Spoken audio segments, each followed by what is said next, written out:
Yo siempre pensé que mi mayor enemigo vendría de afuera. Jamás imaginé que el veneno más letal estaba siendo servido con una sonrisa en mi propia mesa. Cuando ese billete llegó discretamente a mis manos durante mi fiesta de cumpleaños número 58, mi mundo se puso patas arriba. No bebas el té. Tu vida corre peligro. Lo que pasó en las siguientes 24 horas destruyó a mi familia y me hizo cuestionar todo lo que creía saber sobre las personas que más amaba. Pero antes de seguir, asegúrate de ya estar suscrito al canal y escribe en los comentarios: ¿desde dónde estás viendo este video? Nos encanta saber hasta dónde están llegando nuestras historias. Mi nombre es Elena Vasconcelos y hace 2 años descubrí el verdadero significado del miedo. No ese miedo pasajero de un susto o una mala noticia, sino el terror profundo y paralizante de saber que alguien en quien confías quiere verte muerta. La historia comenzó una noche de primavera en São Paulo.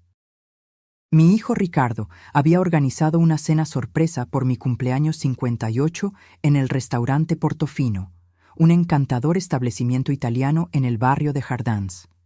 El lugar era acogedor, con paredes de ladrillo a la vista, candelabros de hierro forjado y el inconfundible aroma a albahaca y ajo en el aire. Las mesas de madera oscura, cubiertas con manteles a cuadros rojos y blancos, le daban al ambiente un aire rústico y familiar. Yo estaba radiante esa noche, usando un vestido azul marino que había comprado especialmente para la ocasión. Ricardo, siempre atento, había reservado la mejor mesa del restaurante, cerca de la ventana con vista al jardín iluminado por pequeñas luces blancas que parecían estrellas terrenales. Daniela, mi nuera, estaba a su lado, usando un elegante vestido negro que contrastaba con su piel pálida. Ella sonreía, pero sus ojos permanecían vigilantes, observando siempre cada movimiento alrededor de la mesa. Ricardo y yo éramos muy cercanos, especialmente después de que mi esposo, Alberto, falleciera hace 5 años. Mi hijo había sido mi pilar, mi fuerza para seguir adelante. Y cuando conoció a Daniela en una conferencia de medicina hace 3 años, me alegré genuinamente por él. Ella era farmacéutica, inteligente y aparentemente dedicada. Al principio, me sentí encantada con su constante preocupación por mi salud, las vitaminas que me traía y la atención que le daba a mi bienestar. «Mamá, estás hermosa esta noche», comentó Ricardo, sirviéndome una copa de mi vino tinto favorito. Sus ojos brillaban con amor genuino y por un momento me sentí verdaderamente afortunada. La conversación fluía naturalmente entre historias del trabajo de Ricardo en el hospital y mis clases de pintura que había empezado recientemente. Daniela participaba menos, revisando discretamente su celular varias veces durante la comida. En ese momento, lo atribuía a su naturaleza reservada o quizás a alguna emergencia de trabajo. Cuando el camarero trajo el pastel de chocolate con frambuesas, mi favorito, todos cantaron el feliz cumpleaños. Ricardo hizo un brindis emocionado, por la mujer más fuerte que conozco, que me enseñó todo sobre resiliencia y amor incondicional. Daniela levantó su copa con una sonrisa que no llegaba a sus ojos. Por Elena, una suegra especial. La duda en su voz fue sutil, pero perceptible. Fue en ese momento que todo cambió. Mientras los camareros servían el té de hierbas que yo siempre pedía para acompañar el postre, una joven mesera de cabello rizado se acercó para limpiar algo en la mesa. Con un movimiento casi imperceptible, deslizó un pequeño papel doblado debajo de mi servilleta. Nuestros ojos se encontraron por un segundo, los de ella llenos de urgencia y miedo. Con las manos temblorosas, escondí el billete en mi regazo y lo abrí discretamente. El mensaje, escrito con letra apresurada, decía: «No beba el té. Su vida corre peligro. Llevo semanas vigilando». Sentí mi corazón acelerarse y la sangre helarse en mis venas. Mi primera reacción fue mirar la taza de té humeante frente a mí, el mismo té de hierbas que tomaba casi todas las noches. De repente, ese líquido ámbar parecía sombrío y amenazante. «Elena, tu té se va a enfriar», comentó Daniela, con sus ojos fijos en mi taza. Había algo depredador en su mirada que nunca había notado antes, una anticipación casi imperceptible. Estoy un poco indispuesta, respondí apartando discretamente la taza. Creo que comí demasiado. La expresión de Daniela cambió sutilmente. Una contracción casi imperceptible en la comisura de la boca, un brillo de irritación que desapareció tan rápido como apareció. Pero siempre tomas té después de las comidas. Ayuda a la digestión, ¿recuerdas? Tú misma me lo dijiste. Su insistencia encendió una alarma en mi mente. ¿Por qué estaba tan preocupada por mi té? Ricardo, sin embargo, parecía ajeno a la creciente tensión, ocupado en cortar el pastel y servir a los invitados. «Necesito ir al baño», anuncié, levantándome con las piernas temblorosas. En el camino busqué a la mesera que me había pasado el billete, pero no estaba a la vista. En el baño enfrenté mi reflejo en el espejo. El rostro que me miraba de vuelta parecía haber envejecido 10 años en 10 minutos. Mis manos temblaban incontrolablemente mientras releía el mensaje, esperando que las palabras se hubieran transformado mágicamente en algo menos aterrador. Pero ahí estaban, acusadoras. Tu vida corre peligro. ¿Quién quería hacerme daño? ¿Y por qué? La única persona que había insistido en el té era Daniela, mi propia nuera. La idea era tan absurda que casi me río, pero luego recordé pequeños incidentes de los últimos meses, los momentos de confusión después de tomar los tés que ella preparaba, el cansancio inexplicable, los lapsos de memoria que ella se encargaba de señalar frente a Ricardo. «Mamá, ya me contaste esa historia 3 veces hoy», decía él, preocupado. «¿Te sientes bien?» Y Daniela siempre estaba allí, observando, sugiriendo que tal vez yo necesitaba un chequeo más completo, o mencionando casualmente hogares para ancianos muy buenos que conocía por su trabajo en la industria farmacéutica. Cuando regresé a la mesa, tomé la decisión más difícil de mi vida.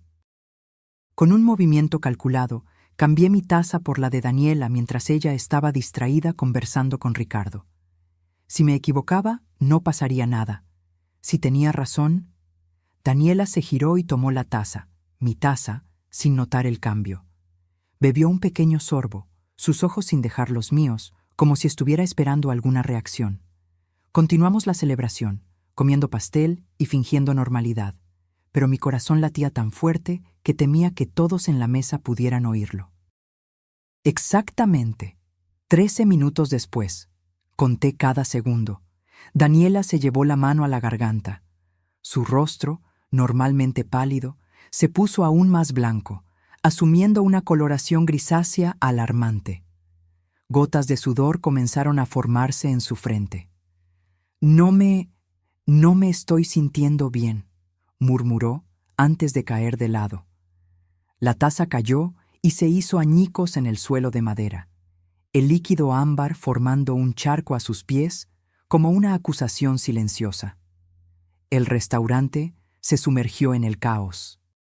Ricardo, médico entrenado para emergencias, inmediatamente la colocó en posición lateral de seguridad mientras gritaba pidiendo una ambulancia. Yo permanecí sentada, paralizada por una mezcla de horror y terrible confirmación.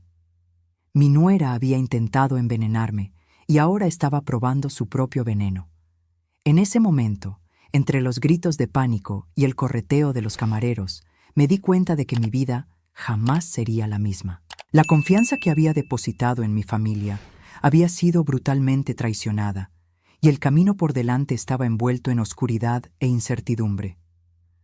Había sobrevivido esa noche, pero ¿a qué precio? La ambulancia llegó en menos de 10 minutos, sus luces pulsantes coloreando el restaurante con flashes de rojo y azul. Los paramédicos trabajaron rápidamente, colocando a Daniela en la camilla mientras hacían preguntas urgentes sobre lo que había consumido.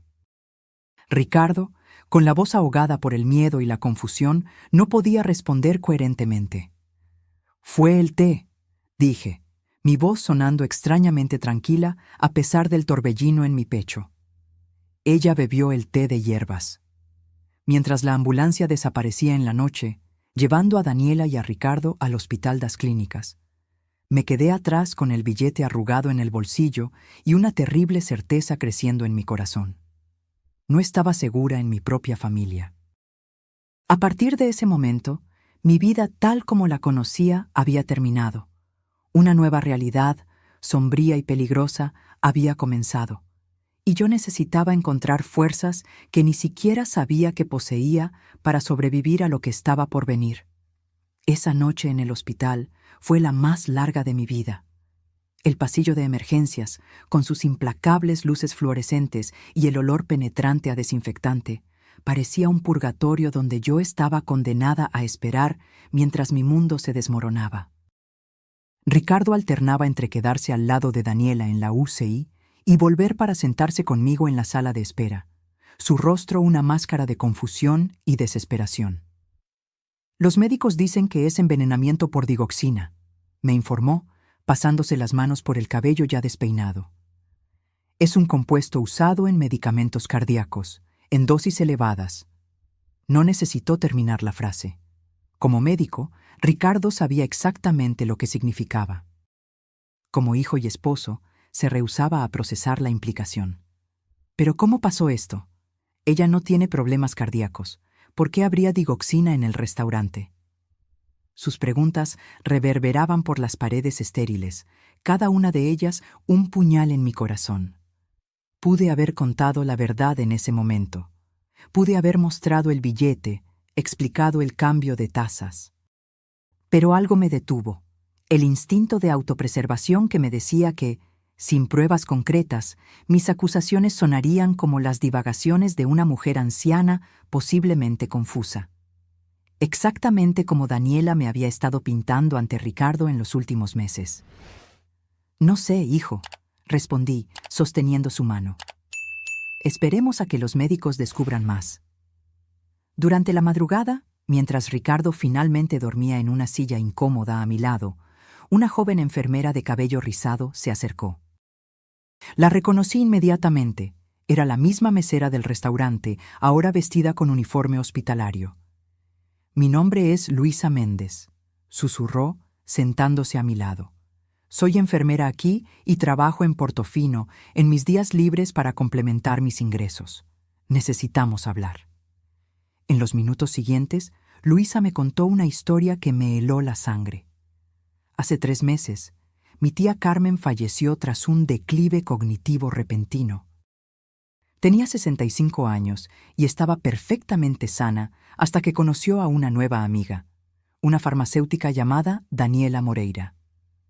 El patrón que Luisa describió era aterradoramente familiar. Daniela se había acercado a su tía viuda, ganando su confianza, ofreciendo tés medicinales y vitaminas especiales. Gradualmente, Carmen comenzó a presentar síntomas de confusión, fatiga y pérdida de memoria. Daniela convenció a mi familia de que la tía Carmen estaba desarrollando demencia. Era tan convincente, tan profesional en sus observaciones. En 2 meses, mi tía fue internada en un hogar de ancianos. Un mes después, murió de causas naturales. Luisa había sospechado en ese momento, pero no tenía pruebas. Fue solo cuando comenzó a trabajar en el hospital y vio el nombre de Daniela en los registros de visita a varios pacientes ancianos que murieron de complicaciones cardíacas que las piezas comenzaron a encajar. Cuando la vi en el restaurante con usted, la reconocí de inmediato. Llevo semanas vigilándolas, esperando encontrar una evidencia concreta. Cuando vi que insistía en el té esta noche, supe que tenía que actuar. ¿Por qué haría ella esto?, pregunté, mi voz casi inaudible. «Dinero, control», respondió Luisa simplemente. La tía Carmen tenía un seguro de vida sustancial y algunas inversiones. Poco antes de morir, modificó su testamento para incluir a su querida amiga Daniela. Sospecho que usted también tiene recursos que le interesan. De hecho, los tenía. Después de la muerte de Alberto, heredé no solo nuestra casa en Morumbi, sino también un apartamento en la costa e inversiones que nos asegurarían una jubilación cómoda. Ricardo era mi único heredero, y por extensión, Daniela tendría acceso a todo eso cuando yo faltara. «Hay más», continuó Luisa. «He estado monitoreando los exámenes de Daniela. Encontramos no solo digoxina en su sistema, sino rastros de otros medicamentos: benzodiazepinas, antipsicóticos en dosis bajas. El tipo de cóctel que, administrado regularmente en pequeñas dosis, podría inducir síntomas similares a la demencia. Las implicaciones me golpearon como un tren.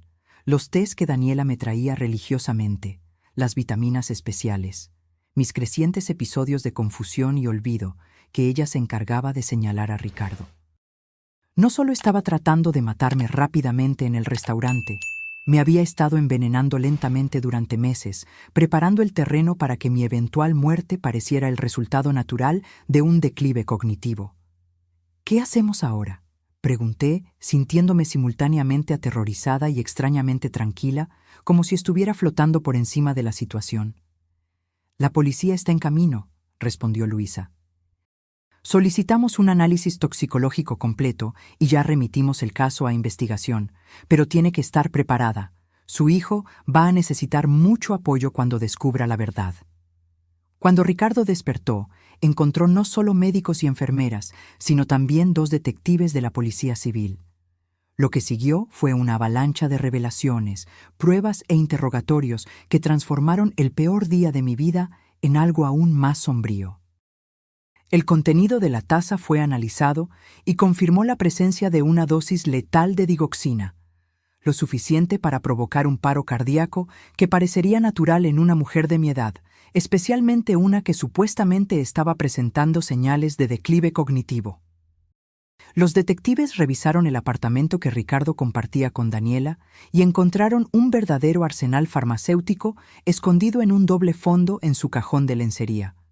Digoxina, benzodiazepinas, antipsicóticos y otros medicamentos que ni siquiera podía pronunciar.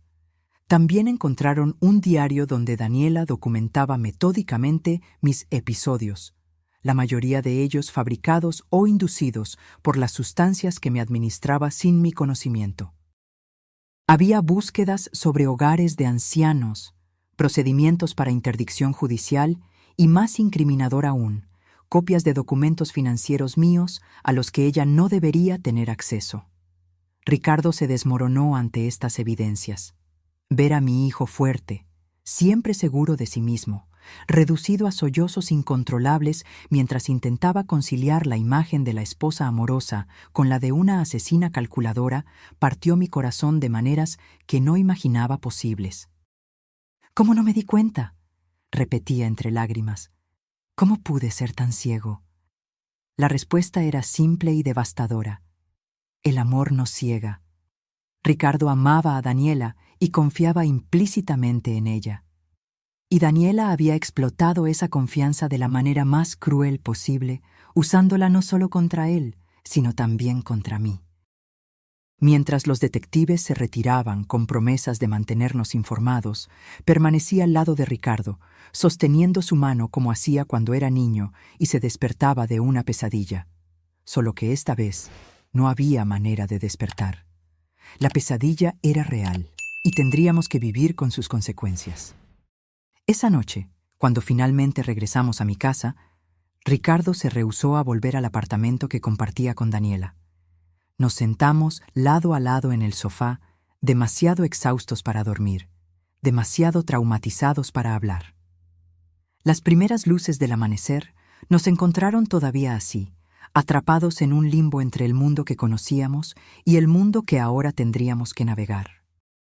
Un mundo donde las personas que amamos pueden esconder monstruos, donde la confianza es un lujo que no podemos permitirnos, donde el concepto de familia había sido distorsionado más allá del reconocimiento. En ese momento silencioso, con las sombras de la noche cediendo lentamente a la luz titubeante del día, hice una promesa silenciosa a mí misma: sobreviviría a esto. No solo físicamente, sino emocionalmente. No permitiría que el veneno de Daniela, literal o metafórico, me destruyera. Yo era más fuerte de lo que ella imaginaba, e iba a demostrarlo. El sol salió, iluminando los contornos de una nueva realidad que nunca había pedido, pero que ahora era mía para enfrentar. El primer día del resto de mi vida comenzaba, y yo estaba determinada a vivirlo en mis propios términos. En los meses que siguieron, mi vida se transformó en una montaña rusa de declaraciones policiales, audiencias judiciales y sesiones de terapia. Daniela había sobrevivido al envenenamiento, pero su recuperación en el hospital ocurrió bajo custodia policial. Las evidencias en su contra eran abrumadoras, no solo en mi caso, sino en otros 3 que la investigación reveló posteriormente.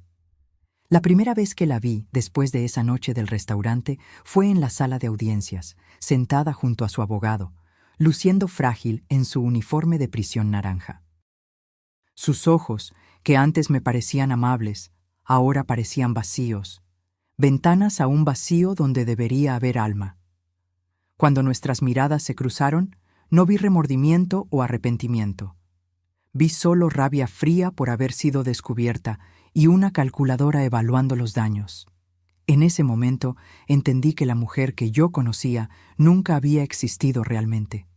Era solo una máscara que ella usaba, un papel que interpretaba para alcanzar sus objetivos. El fiscal presentó el caso con precisión clínica. Daniela Moreira, 32 años, farmacéutica respetada, había manipulado y envenenado sistemáticamente a 4 personas mayores en los últimos 3 años. En 3 casos, había logrado acceso a sus finanzas antes de sus muertes naturales.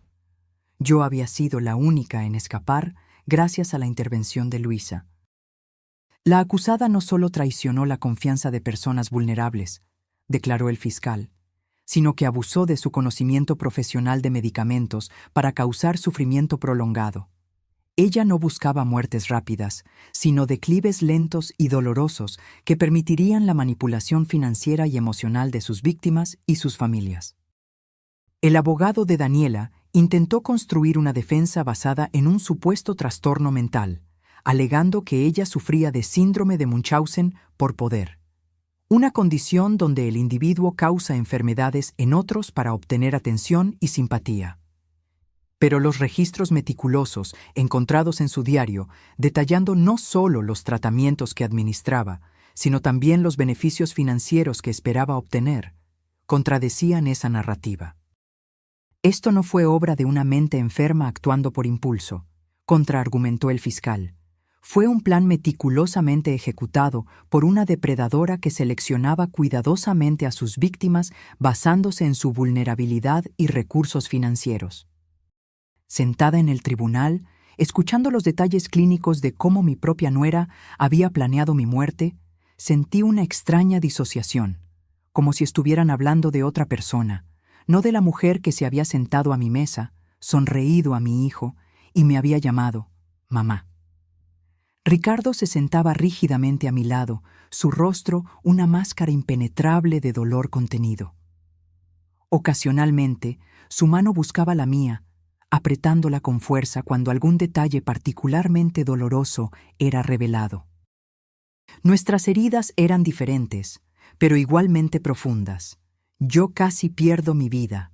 Él había perdido a la mujer que amaba y la vida que imaginaba para sí mismo. La jueza, una mujer severa de mediana edad, con ojos que parecían haber visto todos los horrores posibles de la humanidad, escuchó los argumentos con expresión impenetrable. Cuando finalmente habló, su voz llevaba el peso de la justicia sin ninguna duda. Daniela Moreira, este tribunal la encuentra culpable de intento de homicidio calificado, envenenamiento, fraude y abuso de ancianos. Usted es condenada a 30 años de prisión, sin posibilidad de libertad condicional en los primeros 20 años. Ninguna emoción cruzó el rostro de Daniela cuando se dictó la sentencia.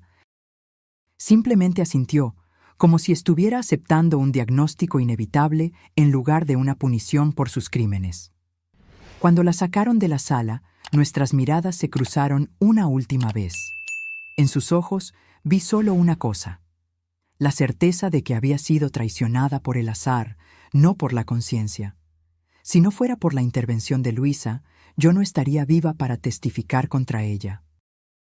Al salir del tribunal ese día, con Ricardo silenciosamente a mi lado, sentí un peso enorme siendo simultáneamente retirado y puesto sobre mis hombros. La justicia se había hecho, pero el trabajo real de reconstruir nuestras vidas apenas comenzaba. En las semanas siguientes, ambos iniciamos terapia, individual y conjunta. Nuestro terapeuta, el Dr.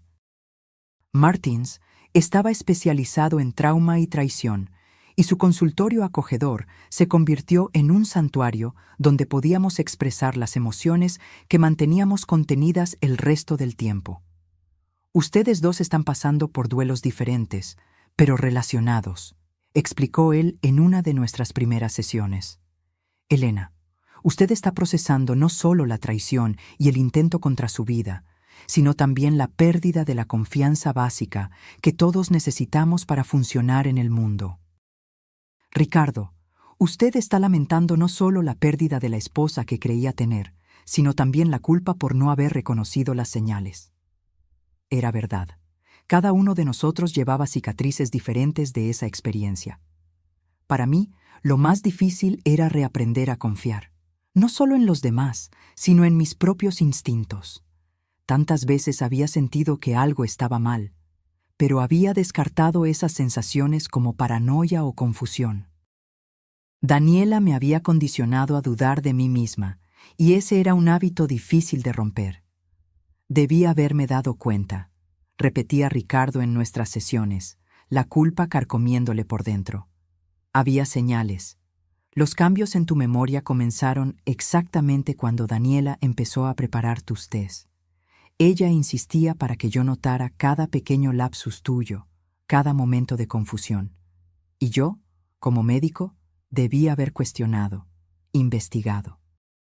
La culpa no es tuya, le aseguraba yo, aunque secretamente, en mis momentos más sombríos, una pequeña parte de mí sentía rabia porque él no me hubiera protegido. Ella nos engañó a todos. Gradualmente, a través de muchas sesiones dolorosas, comenzamos a procesar nuestro dolor y encontrar un camino hacia adelante. Ricardo decidió tomar una licencia prolongada del hospital, incapaz de confiar en su propio juicio clínico después de fallar tan completamente en reconocer las señales de envenenamiento en su propia madre. En cuanto a mí, decidí que necesitaba un cambio completo de ambiente. La casa donde había vivido con Alberto por décadas, donde había criado a Ricardo, ahora estaba contaminada por los recuerdos de Daniela, trayendo sus tés envenenados, observándome con esos ojos calculadores mientras yo lentamente perdía el control sobre mi propia mente. Después de muchas conversaciones, decidimos vender la casa en Morumbi y me mudé a un pequeño pero encantador apartamento en Pineiros, un barrio vibrante lleno de vida y gente joven. Un lugar donde yo podría empezar de nuevo, lejos de las sombras del pasado. Ricardo alquiló un apartamento en el mismo edificio, determinado a estar lo suficientemente cerca para apoyarme, pero dándome espacio para recuperar mi independencia. Lentamente, comenzamos a reconstruir no solo nuestras vidas individuales, sino nuestra relación que había sido profundamente afectada por la traición de Daniela. Una de las cosas más difíciles fue enfrentar las secuelas físicas del envenenamiento crónico. Aunque los médicos me habían asegurado que la mayor parte de los medicamentos había sido eliminada de mi sistema, algunos efectos persistían. Lapsos ocasionales de memoria, fatiga inesperada, momentos de desorientación.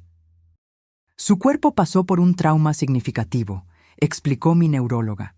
Lleva tiempo para que el sistema nervioso se recupere completamente, pero la buena noticia es que no detectamos daños permanentes.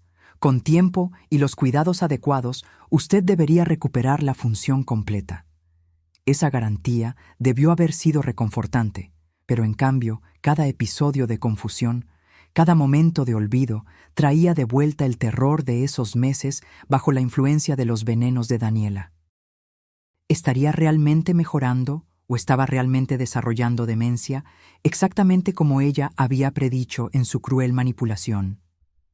Fue Luisa quien me ayudó a superar esos miedos.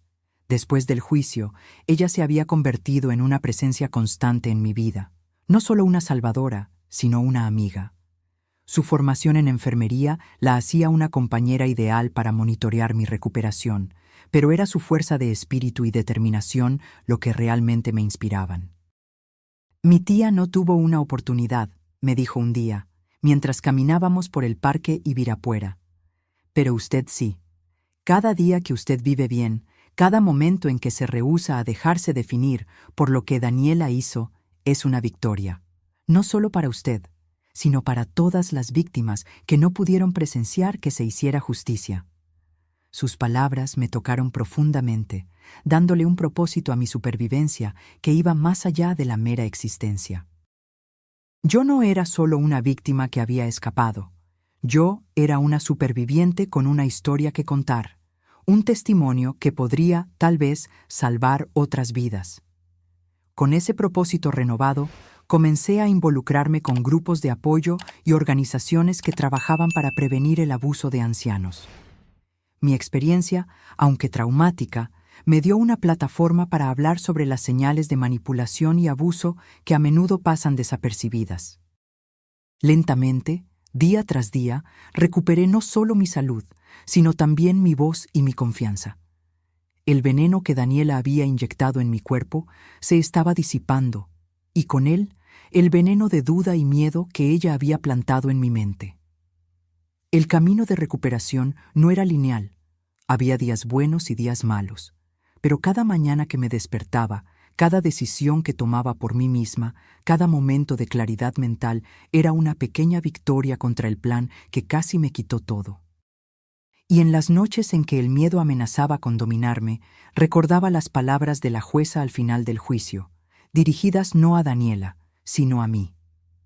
Señora Vasconcelos, su coraje no solo salvó su vida, sino potencialmente las vidas de muchos otros. El verdadero heroísmo no está en nunca caer, sino en levantarse cada vez que caemos. Yo había caído, o mejor dicho, había sido derribada, pero ahora me estaba levantando, más fuerte y más sabia que antes.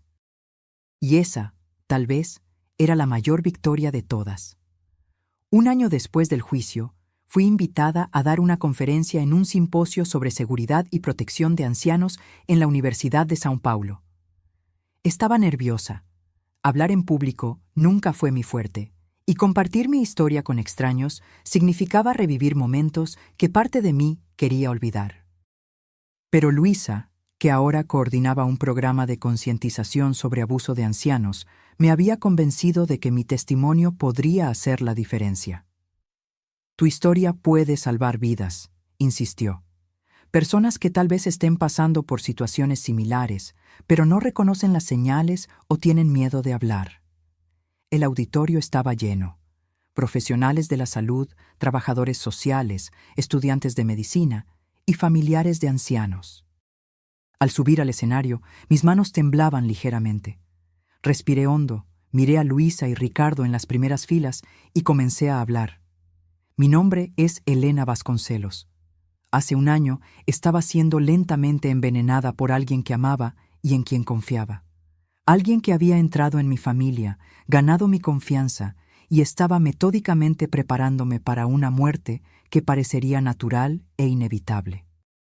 Durante la siguiente hora, compartí cada detalle doloroso: los tés, la confusión creciente, la manipulación sutil, la forma en que Daniela se había posicionado como una cuidadora preocupada mientras lentamente me robaba no solo mi salud, sino mi dignidad y autonomía.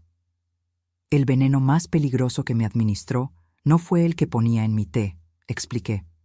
Fue la duda que plantó en mi mente. La forma en que me hizo cuestionar mi propia cordura, memoria y juicio. ¿Cómo me convenció de que la necesitaba para navegar el mundo, porque me estaba volviendo incapaz? Hablé sobre las señales de alerta que ahora, en retrospectiva, parecían tan obvias.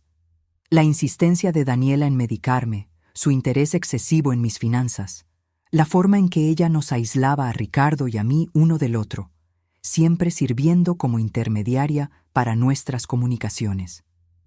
La mayor arma de los depredadores es el aislamiento, continué. Separan a sus víctimas de sus redes de apoyo. Hacen que familiares y amigos duden de la capacidad mental del anciano. Y lo más devastador, hacen que la propia víctima dude de sí misma. Cuando terminé mi relato, el silencio en el auditorio era palpable. Luego, lentamente, las personas comenzaron a levantarse, aplaudiendo. Muchas lloraban.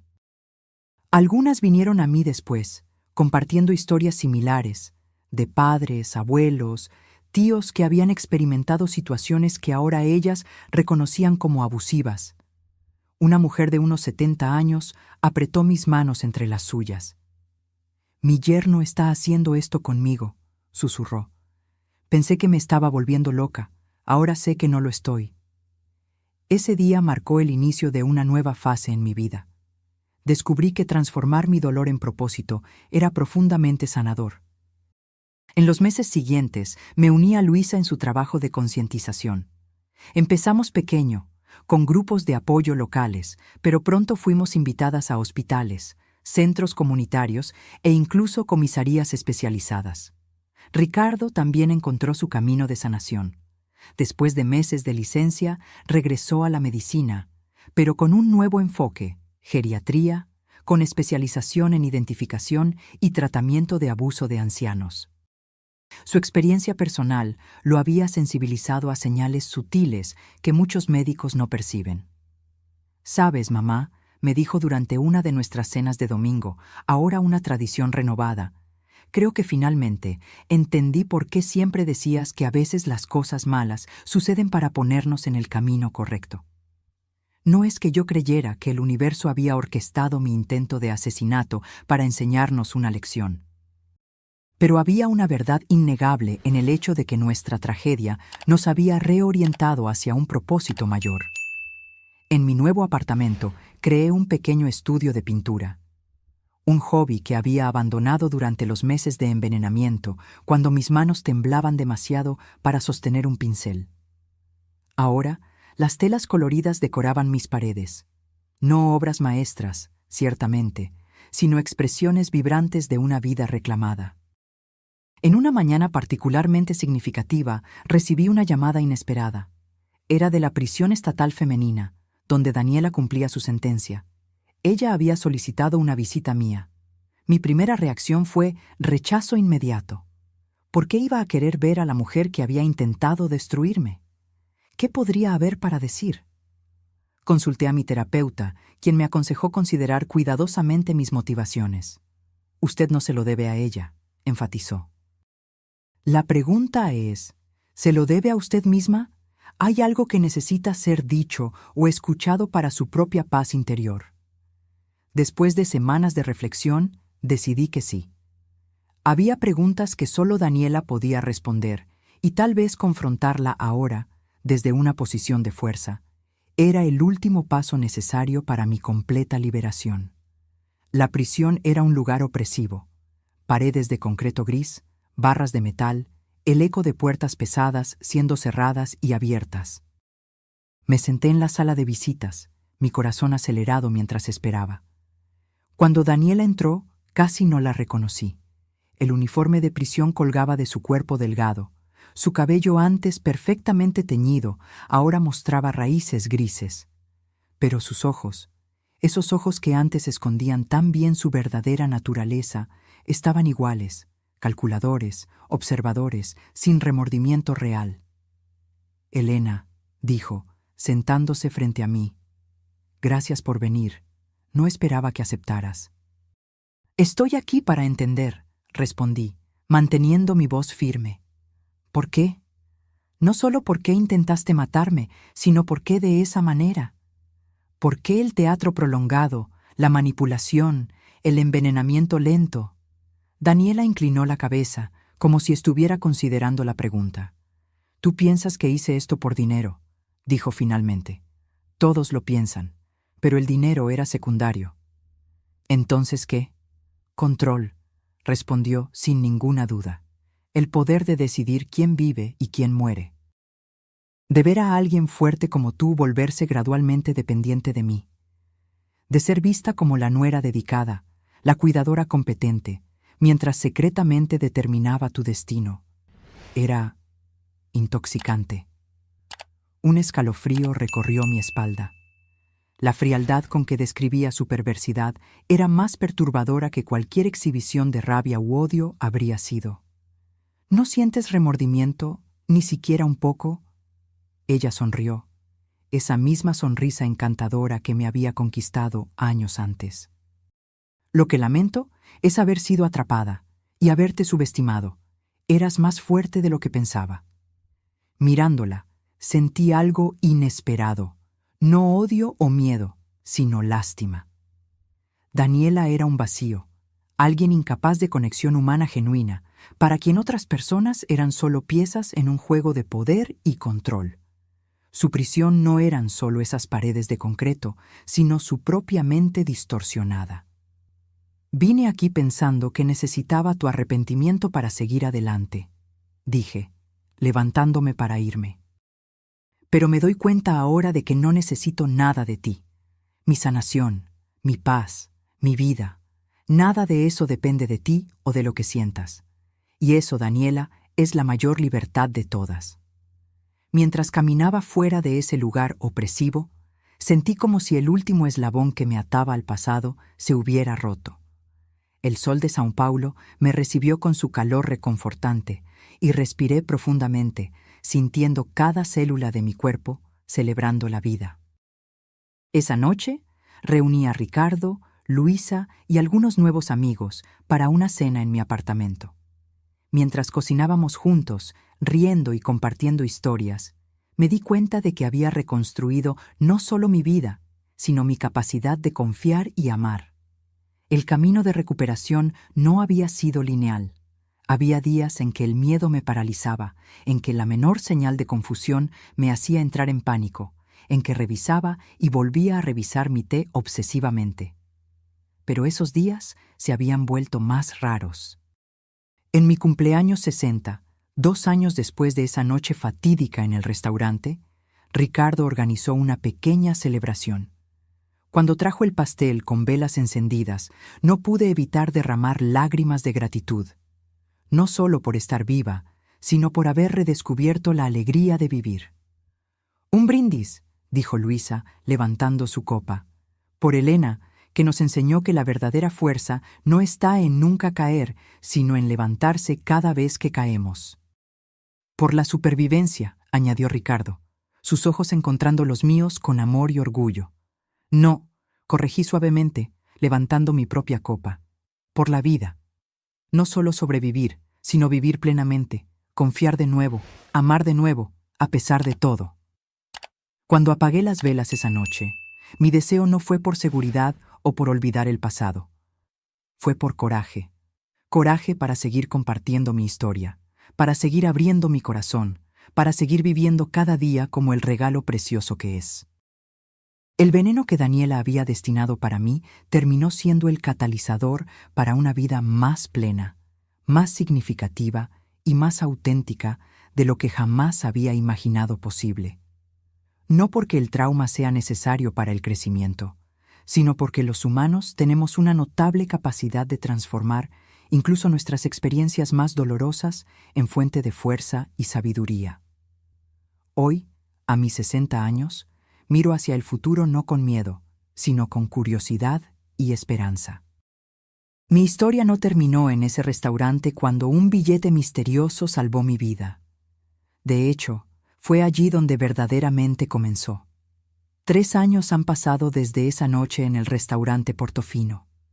Mi vida ha cambiado de formas que jamás pude prever, algunas dolorosas, otras sorprendentemente hermosas.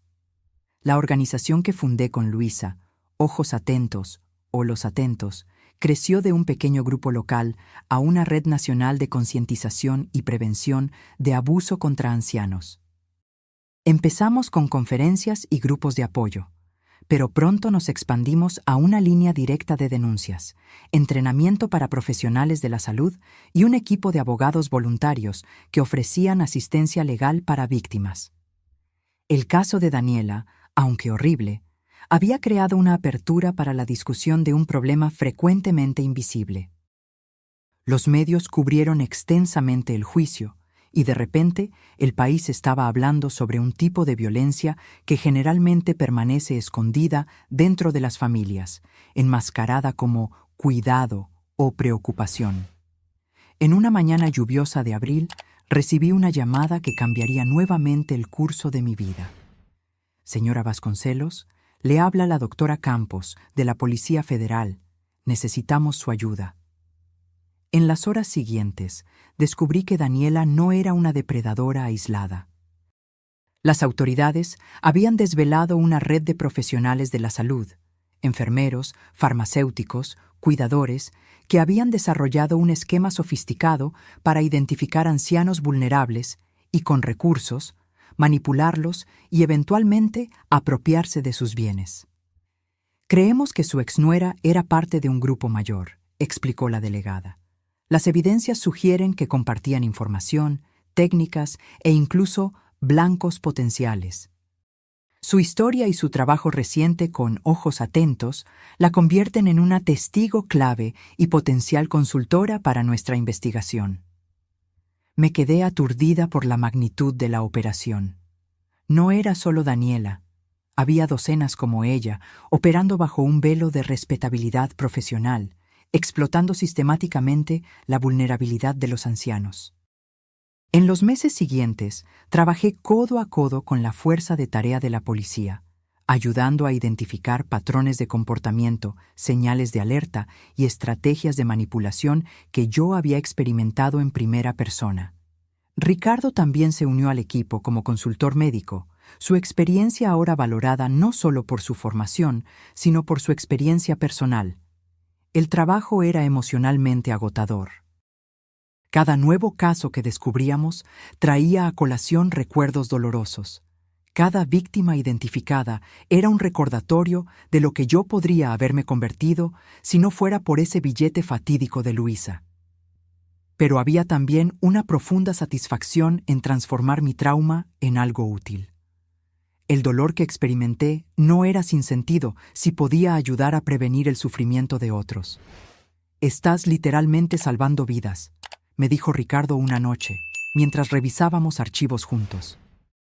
Su rostro mostraba señales de la carga que llevaba, el conocimiento de que, como médico, él había fallado en reconocer las señales de abuso, incluso cuando sucedía bajo su propio techo.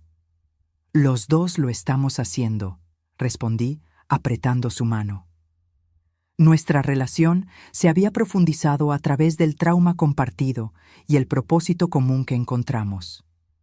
No era la vida que imaginamos, pero había una belleza inesperada en nuestra jornada conjunta de sanación y significado. En una fría mañana de septiembre, asistí desde la galería del tribunal mientras la operación que llamaron Ángel de la Muerte culminaba en el juicio de 17 profesionales de la salud acusados de crímenes que iban desde fraude y abuso hasta homicidio premeditado. Daniela fue traída de la prisión para testificar como parte de un acuerdo de colaboración. Cuando entró en la sala, nuestros ojos se cruzaron brevemente. Esta vez no vi la arrogancia calculadora de nuestro último encuentro. Vi solo a una mujer derrotada, su imperio de manipulación y control desmantelado por aquella que debió haber sido solo una víctima más en su lista. Las revelaciones del juicio conmocionaron al país. El esquema operaba desde hacía más de 8 años y había victimizado a por lo menos 43 ancianos identificados, muchos ya fallecidos de causas naturales que ahora serían reexaminadas. Los métodos eran espantosamente similares en todos los casos. Identificación de ancianos con recursos financieros significativos, infiltración en sus vidas a través de demostraciones de cuidado y preocupación, administración gradual de sustancias que causaban confusión y dependencia, aislamiento de las víctimas de sus redes de apoyo y, finalmente, apropiación de sus bienes antes de una muerte que parecía natural y esperada. Esta no es solo una serie de crímenes individuales, declaró la fiscal en su argumento final. Es un ataque sistemático a las personas más vulnerables de nuestra sociedad, perpetrado por aquellos que juraron cuidarlas. La sentencia fue histórica. Penas que sumaban cientos de años de prisión y un cambio en las políticas de protección a ancianos que tendría repercusiones por décadas. Después del juicio, fui abordada por familiares de las víctimas. Sus historias eran variaciones de la mía propia. La confusión sobre los cambios en el comportamiento de sus seres queridos. La culpa por no haberse dado cuenta de lo que estaba pasando. la rabia de haber confiado en los propios depredadores. ¿Cómo logró seguir adelante? Me preguntó una mujer cuyo padre había sido victimizado por un enfermero que era parte de la red. ¿Cómo no se deja consumir por la rabia? Pensé por un momento antes de responder. La rabia tiene su lugar, dije finalmente. Fue el combustible que me mantuvo luchando por justicia cuando todo lo que yo quería era esconderme y sanar. Pero si permites que ella defina tu vida, entonces ellos vencen de nuevo. Ya nos robaron tanto, no podemos dejar que nos roben también nuestro futuro.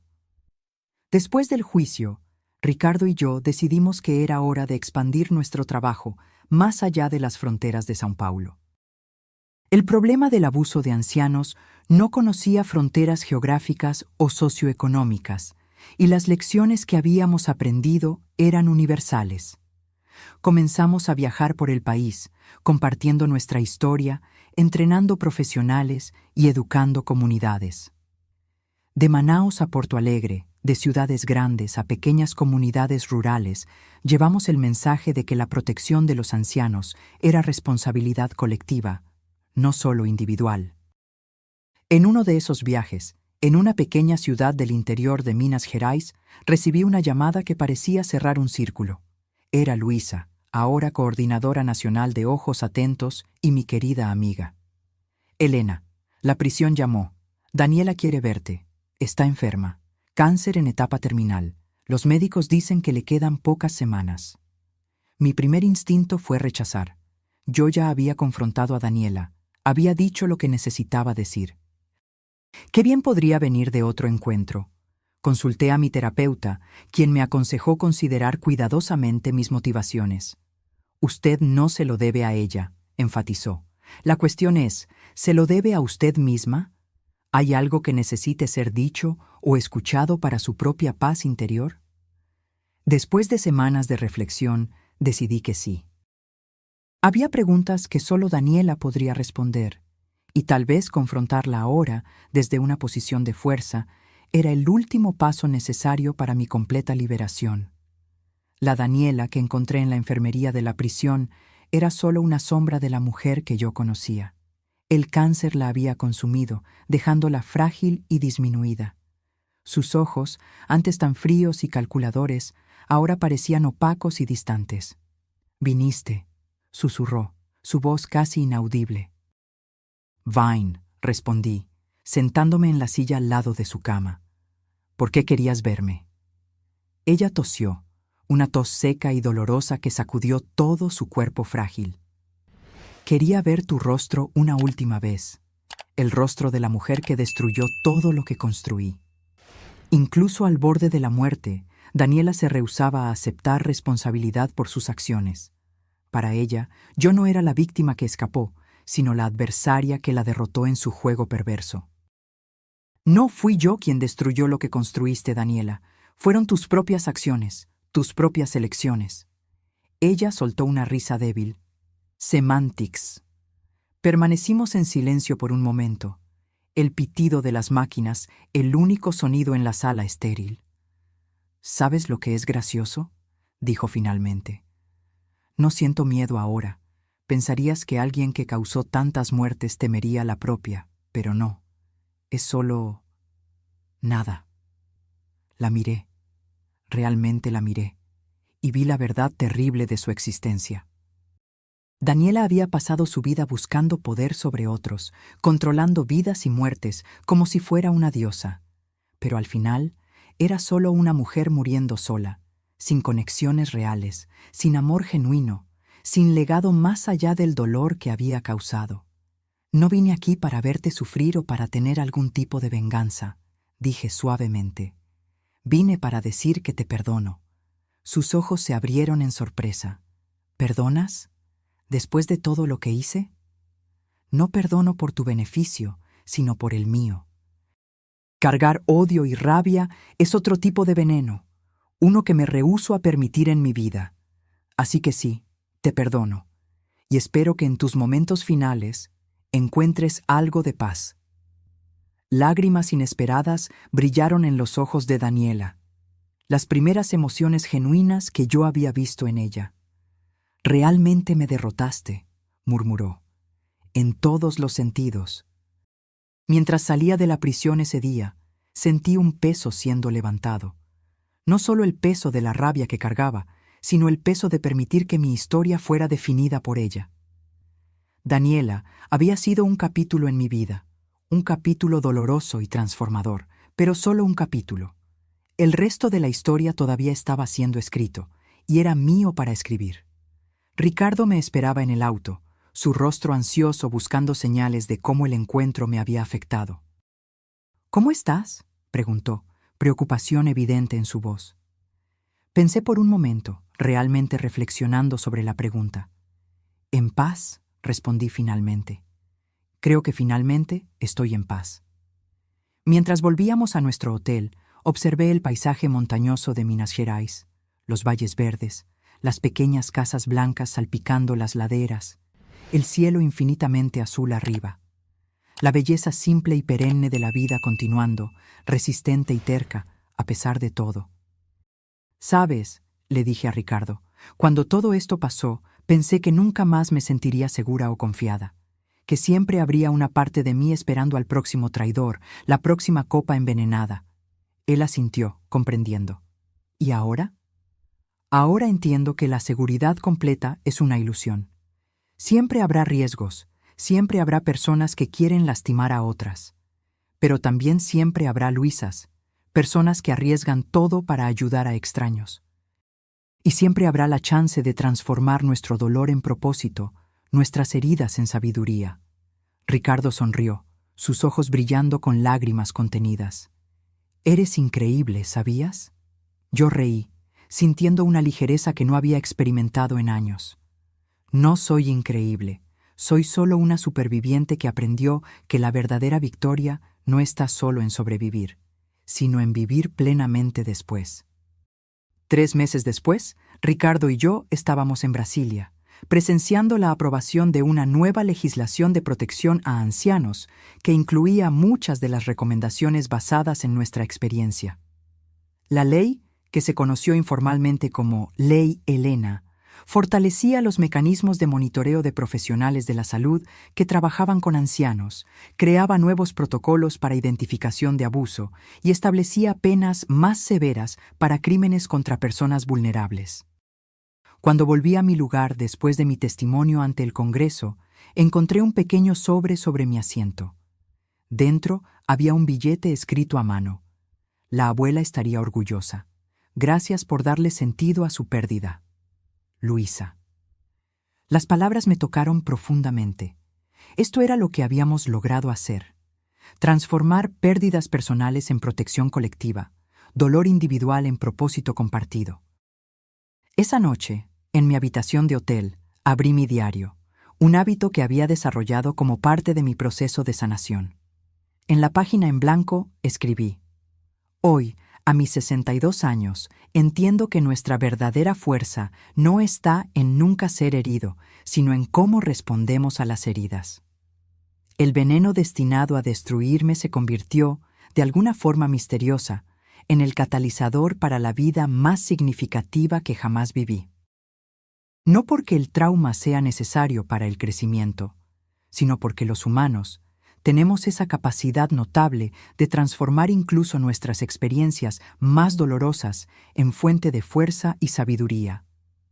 El antídoto para el veneno de Daniela no fue solo la intervención médica que salvó mi vida esa noche en el restaurante. Fue cada elección que hice después. Elegir confianza sobre miedo, propósito sobre victimización, perdón sobre venganza. Fue cada persona que entró en mi vida, Luisa con su coraje, los supervivientes con sus historias, Ricardo con su amor inquebrantable. Hoy no soy solo una superviviente. Soy una mujer totalmente viva, totalmente presente, abrazando cada momento con gratitud y propósito. Y eso, tal vez, es la mayor victoria de todas. Cerré el diario y caminé hasta la ventana. Brasilia se extendía ante mí, sus luces brillando contra el cielo nocturno como estrellas terrestres. En algún lugar de esa ciudad y en ciudades por todo el país había ancianos que ahora estaban un poco más seguros por causa de nuestra lucha. Había familias que ahora sabían qué señales buscar, qué preguntas hacer. Había vidas que serían salvadas por un billete como el que Luisa me había pasado esa noche fatídica. Y eso, me di cuenta, era el verdadero antídoto, no solo para el veneno literal que casi me quita la vida, sino para el veneno metafórico de desesperación, miedo y desconfianza que pudo haberme consumido después. El antídoto estaba en transformar experiencias personales en bien colectivo, dolor privado en propósito público. Mientras observaba la ciudad dormida, sentí una profunda sensación de gratitud, no solo por estar viva, sino por haber encontrado significado en mi supervivencia. El té envenenado que debió haber sido mi fin se había convertido, de maneras misteriosas e impredecibles, en el comienzo de una nueva vida que yo jamás podría haber imaginado para mí misma. Y por eso, paradójicamente, estoy agradecida. 5 años han pasado desde esa noche en el restaurante Portofino. Mi vida a los 63 años es casi irreconocible comparada a la que yo vivía antes. No solo por la ausencia de Daniela y su influencia venenosa, sino por la presencia de nuevas personas, nuevos propósitos y una nueva comprensión de mí misma. La Ley Helena, como se conoció la legislación de protección a ancianos, tuvo un impacto más allá de nuestras expectativas más optimistas. En los primeros 2 años después de su implementación, hubo un aumento del 70% en las denuncias de abuso y negligencia contra personas ancianas. No porque los casos hubieran aumentado, sino porque ahora existían mecanismos para identificarlos y canales seguros para reportarlos. La organización Ojos Atentos se expandió a todos los estados brasileños, con más de 200 voluntarios entrenados y una red de profesionales de la salud, trabajadores sociales y abogados dedicados a la causa. Luisa, ahora casada y embarazada de su primer hijo, continuaba liderando la organización con la misma pasión y determinación que la había llevado a pasarme ese billete salvador años atrás. Ricardo encontró un equilibrio en su vida profesional y personal que parecía imposible al principio. Después de años enfocado exclusivamente en su trabajo y en la causa, conoció a Sofía, una fiscal especializada en crímenes contra personas vulnerables, durante una de nuestras conferencias.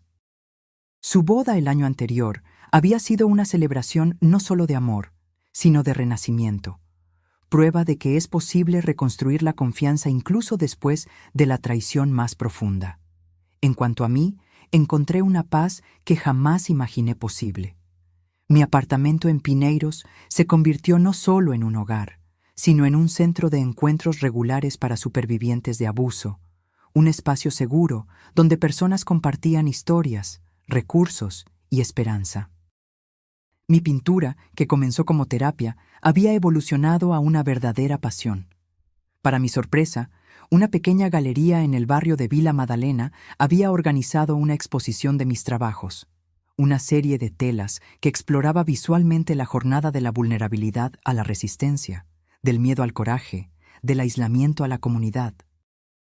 En una tarde soleada de sábado, mientras yo arreglaba mi estudio para recibir a un grupo de señoras para nuestra clase semanal de pintura terapéutica, recibí una llamada de un número desconocido. «¿Señora Elena Vasconcelos?», preguntó una voz joven y titubeante. «Sí, soy yo. Mi nombre es Diego Moreira. Yo soy hijo de Daniela».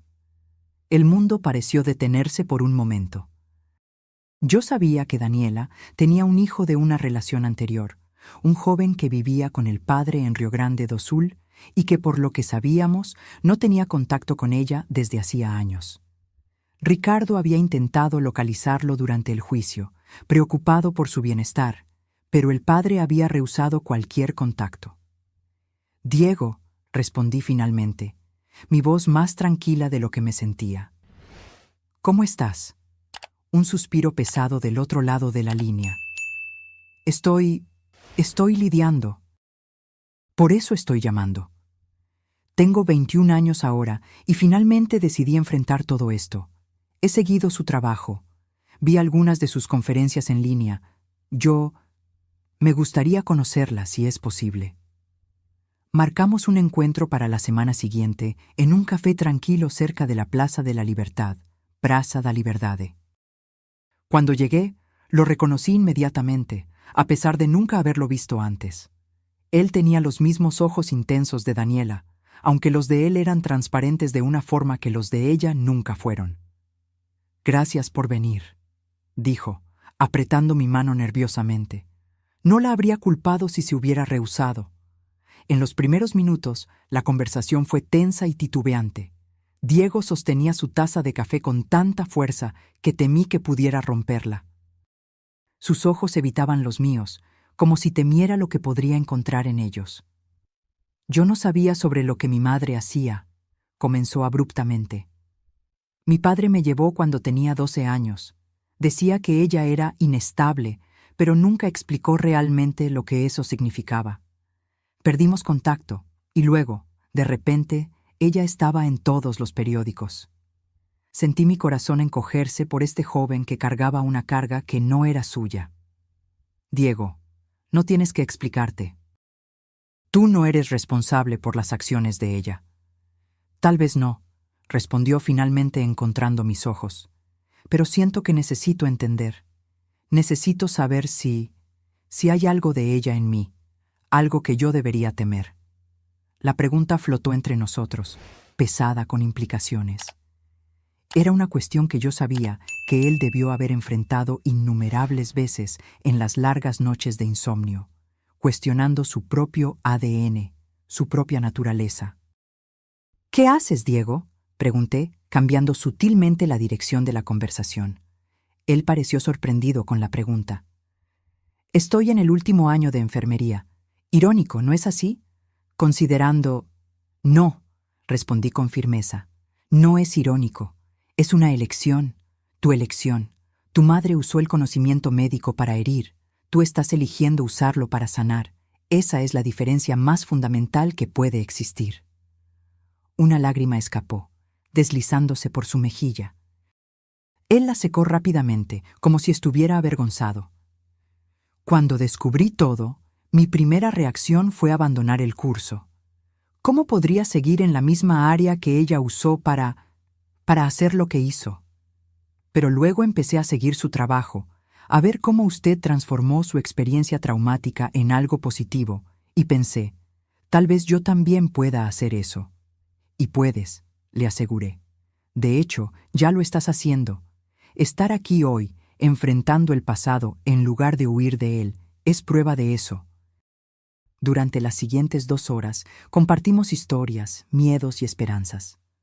Diego me contó sobre crecer con una madre que alternaba entre afecto exagerado y frialdad desconcertante, sobre los cambios frecuentes de ciudad, sobre los amigos ancianos que Daniela cultivaba y que inevitablemente desaparecían de sus vidas.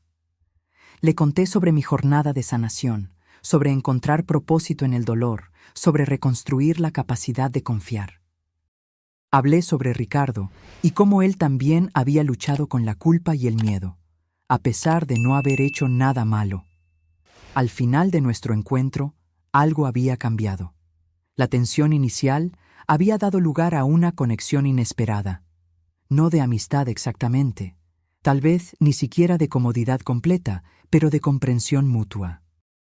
Éramos 2 personas cuyas vidas habían sido profundamente marcadas por la misma mujer, de maneras completamente diferentes, y que estaban encontrando caminos para seguir adelante.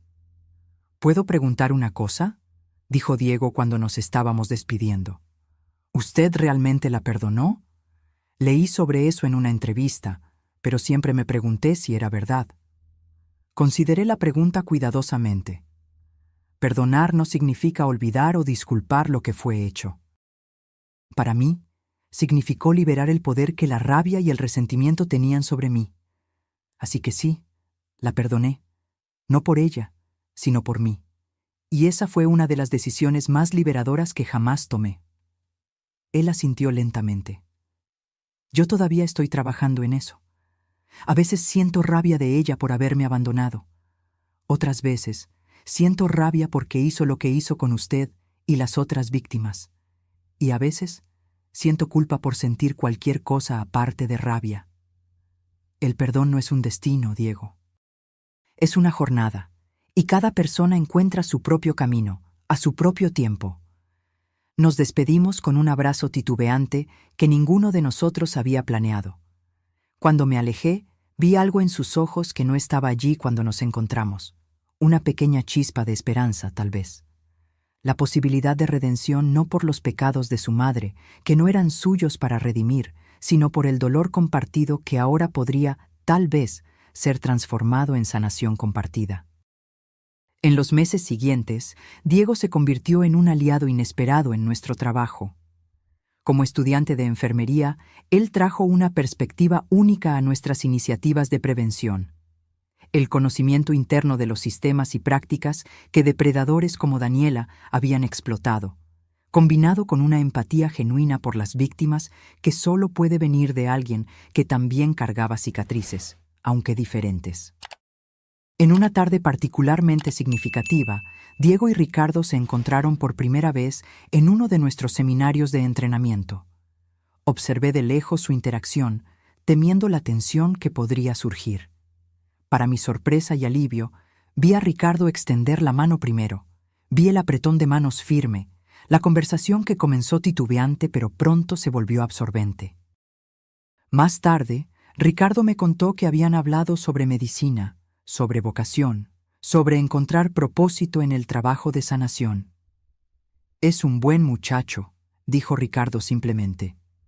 «No tiene nada de ella, excepto tal vez la determinación, pero él la usa para el bien». En la noche de mi cumpleaños 63, reunimos a un grupo pequeño e íntimo en mi apartamento. Ricardo y Sofía, Luisa y su esposo con su bebé recién nacido, algunos amigos queridos de los grupos de apoyo, y Diego, que se había convertido en una presencia constante en nuestras vidas. Mientras compartíamos una comida preparada con amor e historias contadas con honestidad, observé los rostros alrededor de la mesa. Rostros marcados por diferentes tipos de dolor, diferentes tipos de sanación, todos unidos no solo por el trauma compartido, sino por el rechazo colectivo a permitir que ese trauma tuviera la última palabra. Cuando llegó la hora del brindis, Ricardo se levantó, copa en mano. «Por mi madre», dijo, su voz firme pero emocionada, que nos enseñó que nuestra mayor fuerza no está en nunca caer, sino en cómo elegimos levantarnos.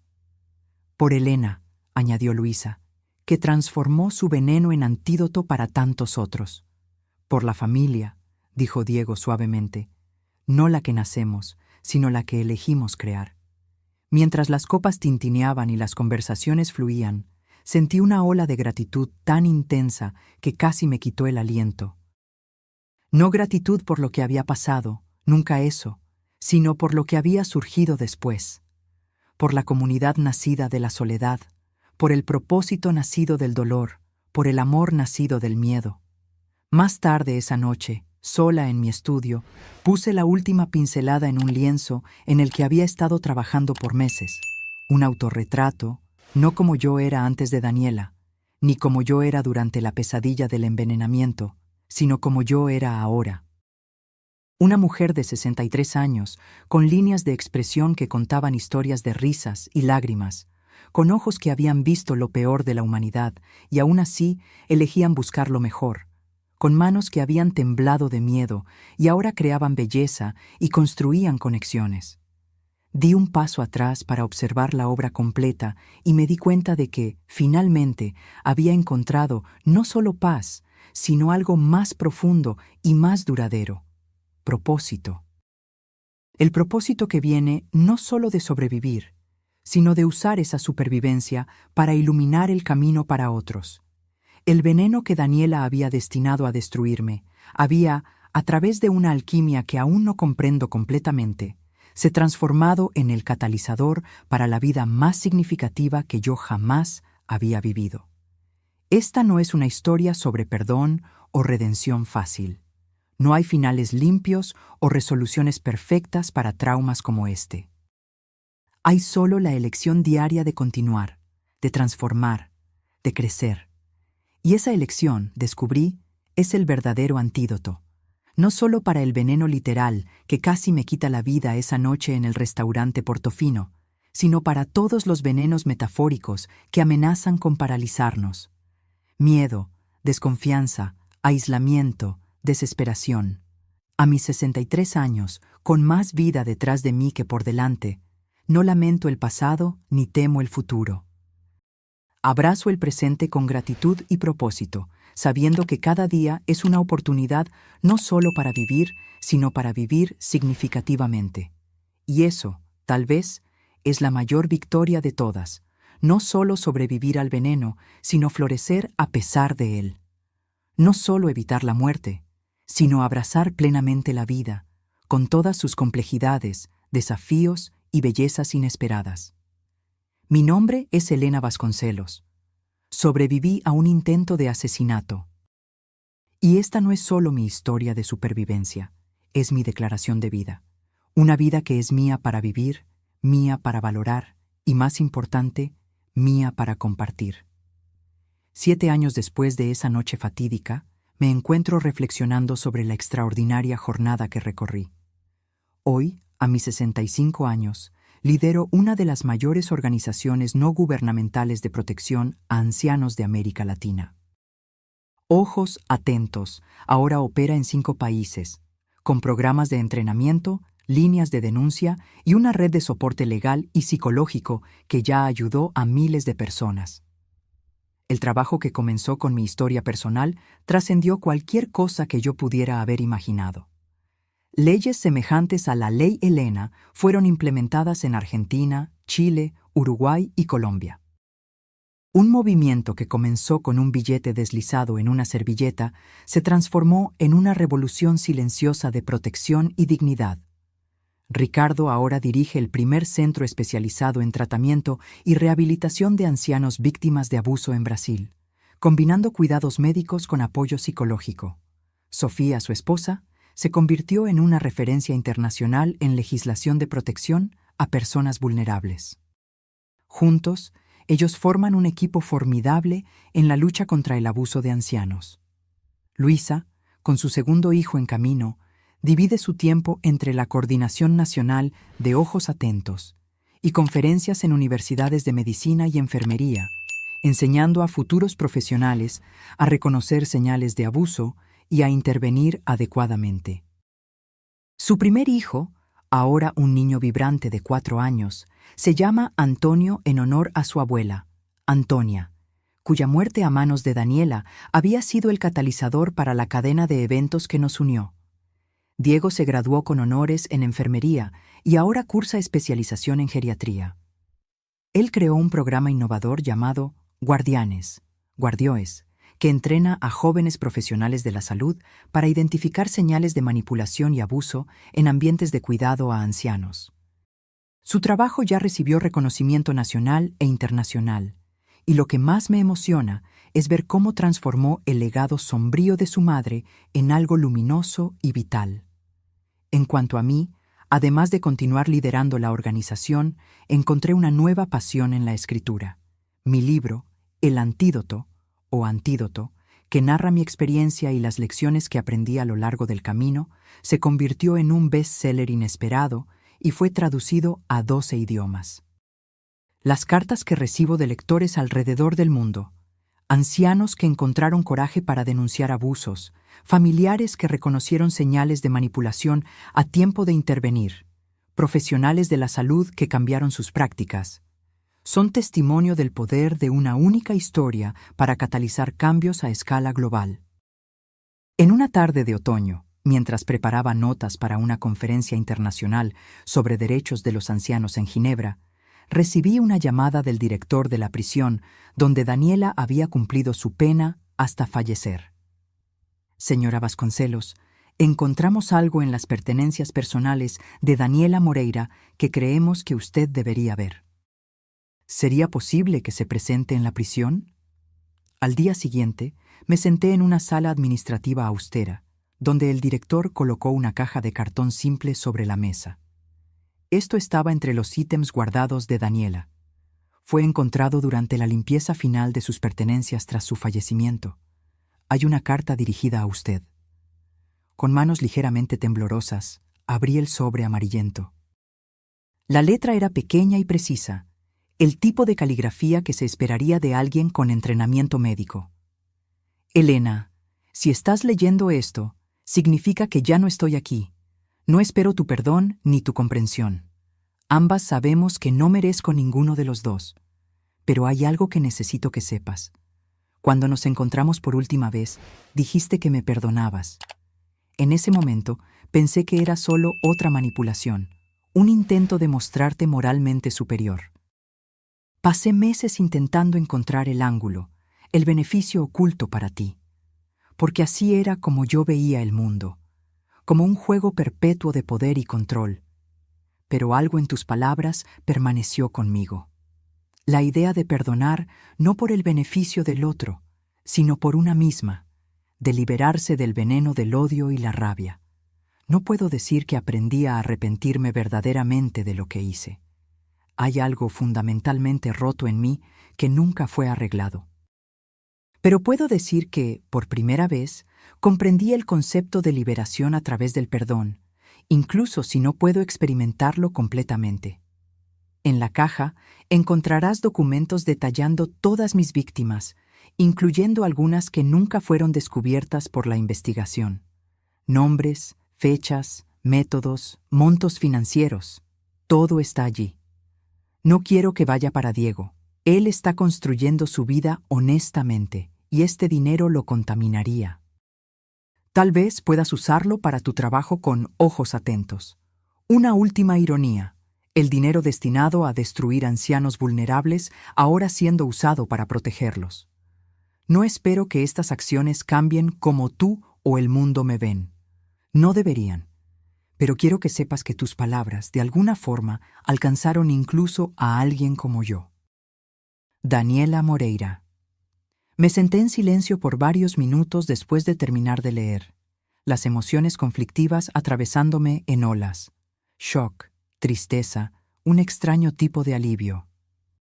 No por Daniela, cuya redención parcial y tardía no podía deshacer el mal que causó, sino por la confirmación de algo que yo había comenzado a creer a lo largo de los años, que incluso en las circunstancias más sombrías, la verdad y la compasión tienen un poder transformador que trasciende nuestra comprensión inmediata. Los documentos en la caja revelaron 7 víctimas adicionales a lo largo de 4 estados brasileños, casos que habían sido atribuidos a causas naturales o accidentes. Trabajando con las autoridades, logramos notificar a las familias, proporcionando respuestas para preguntas que habían permanecido abiertas por años, a veces décadas. En cuanto al dinero, más de $2 millones acumulados a través de fraudes, manipulaciones y asesinatos, decidimos, después de consultas con Ricardo, Diego y el Consejo de Ojos Atentos, usarlo para establecer un fondo de compensación para las familias de las víctimas y para financiar un nuevo centro de investigación dedicado a la prevención de abuso contra ancianos. La ironía no escapó a ninguno de nosotros. El dinero acumulado a través de la explotación de ancianos vulnerables ahora siendo usado para protegerlos. Era una especie de justicia poética que, aunque no podía deshacer el pasado, ofrecía una oportunidad de resignificarlo. En mi conferencia en Ginebra, compartí este último giro en mi historia, no para ofrecer redención fácil a Daniela, sino para ilustrar el principio que había guiado mi trabajo en los últimos 7 años, que incluso en las historias más sombrías de abuso y traición hay la posibilidad de transformación y sanación. El abuso de ancianos prospera en el silencio y el aislamiento, concluí.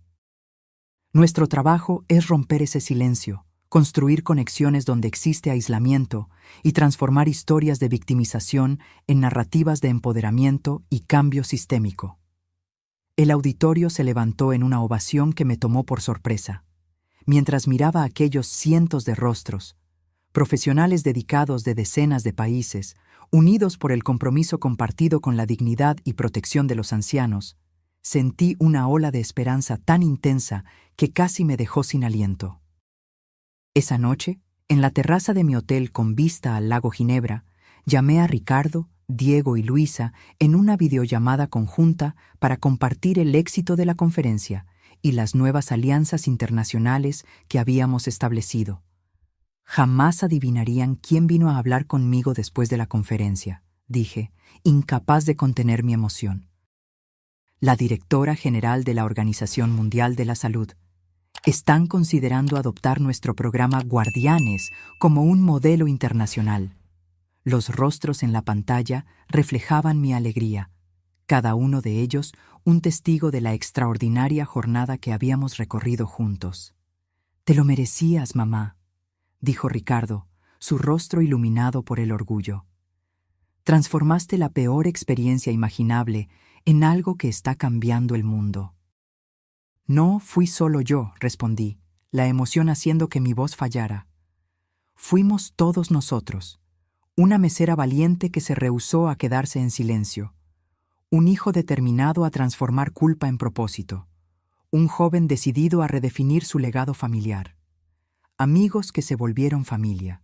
Supervivientes que se volvieron defensores». Cuando terminamos la llamada, me quedé sola en la terraza, observando las luces de la ciudad reflejadas en las aguas tranquilas del lago. Pensé en la larga y sinuosa jornada que me trajo hasta aquí, del terror de esa noche en el restaurante a la paz de este momento presente. No era una paz perfecta o completa. Todavía había días en que la memoria del veneno parecía muy vívida, cuando el sabor del miedo volvía a mi boca como si fuera ayer. Todavía había momentos en que me preguntaba cómo habría sido mi vida si Daniela nunca hubiera entrado en ella, si Luisa no me hubiera pasado ese billete, si yo no hubiera sobrevivido. Pero esas preguntas hipotéticas parecían cada vez menos importantes ante la realidad concreta que habíamos construido juntos. Una realidad de propósito compartido, de conexiones profundas, de vidas transformadas. El antídoto para el veneno de Daniela no había sido encontrado en una fórmula química o en una intervención médica. Había sido encontrado en el coraje de enfrentar la verdad, por dolorosa que fuera, en la determinación de transformar experiencias personales en cambio colectivo. En la elección diaria de vivir no solo a pesar del trauma, sino a través de él y más allá de él. Mientras el sol se ponía sobre Ginebra, tiñendo el cielo con tonos de rosa y dorado, sentí una profunda sensación de gratitud. No por lo que había pasado, nunca por eso, sino por lo que habíamos logrado crear a partir de eso. Por todas las vidas que ahora estaban más seguras, todas las familias que estaban más informadas, todos los profesionales que estaban mejor equipados para reconocer y responder al abuso. Y en este momento de reflexión tranquila, entendí finalmente la verdad completa sobre mi jornada, que el verdadero antídoto nunca fue simplemente sobrevivir al veneno, sino transformarlo en algo que pudiera curar no solo a mí, sino a los otros también. Esta es mi historia. Una historia que comenzó con traición y casi terminó en tragedia, pero que encontró su camino hasta un lugar de propósito y significado. Una historia que continúa desarrollándose en direcciones que jamás podría haber previsto. Y tal vez sea esa la lección más importante de todas, que nuestras historias nunca terminan realmente con nuestros traumas, que siempre hay un capítulo siguiente esperando ser escrito, que incluso de las experiencias más tóxicas puede surgir algo profundamente sanador, si tenemos el coraje de permanecer abiertos a la posibilidad de transformación. El veneno estaba destinado a ser mi fin. En cambio, se convirtió en el inicio de algo que era mayor de lo que yo jamás podría haber imaginado. Y por eso, extrañamente, estoy agradecida. Ahora, si te gustó esta historia, ya haz clic en este próximo video que está apareciendo en la pantalla, porque en él hay una historia de traición y revuelta como nunca has visto antes. Des. Des. Des. Des. Des. Des. Des. Des. Des. Des. Des. Des. Des.